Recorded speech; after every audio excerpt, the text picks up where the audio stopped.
avant. Que se passe-t-il ce 19 juin 2026? Dans le cadre de la concertation continue pour la construction de 2 réacteurs nucléaires EPR2 sur les communes de Saint-Vulbas et Loyette dans l'Ain, près du site nucléaire actuel du Bugey, EDF organise une visite du site pour la construction de ces nouveaux réacteurs nucléaires. Si EDF a déjà acquis une partie des terrains nécessaires, plusieurs propriétaires ne vendent pas et font de la résistance. L'équipe de Sortir du nucléaire Bugey de Stop Bugey rejoint un de ces terrains. Arrivée sur le terrain, au bord du Rhône, l'équipe procède au montage d'une grande banderole.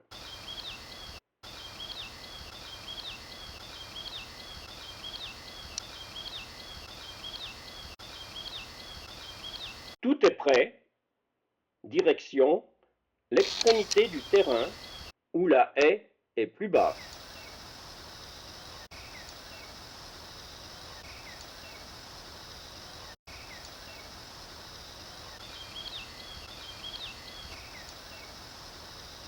La mise en place de la banderole n'est pas facile.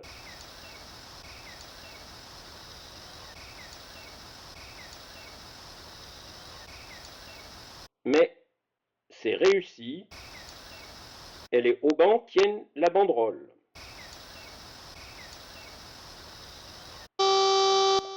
Pour se faire remarquer des visiteurs accueillis par EDF au bord du Rhône, à 1 km, la sono est à fond, mais probablement pas assez puissante.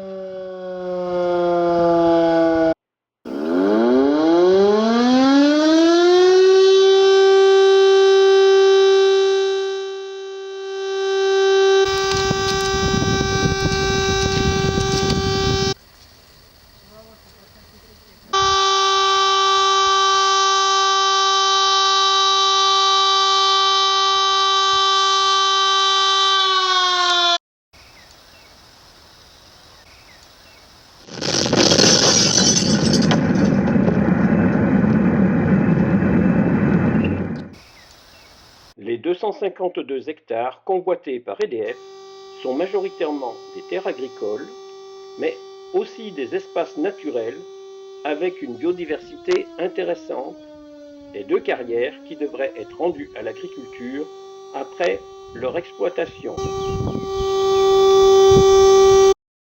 Les terres agricoles sont vitales pour assurer la souveraineté alimentaire de la métropole lyonnaise et des villes proches.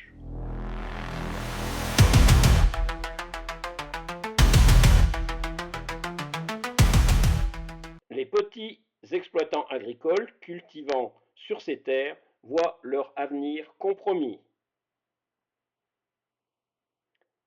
Vers 11 heures, les visiteurs partent et l'équipe démonte puis se replie. L'action se termine, mais d'autres sont à venir. Sortir du nucléaire Bugey soutient les propriétaires et les exploitants agricoles contre l'artificialisation de ces terrains. Sortir du nucléaire Bugey refuse ces nouveaux réacteurs nucléaires et souhaite un avenir 100% énergie renouvelable pour la France. Rejoignez cette lutte légitime.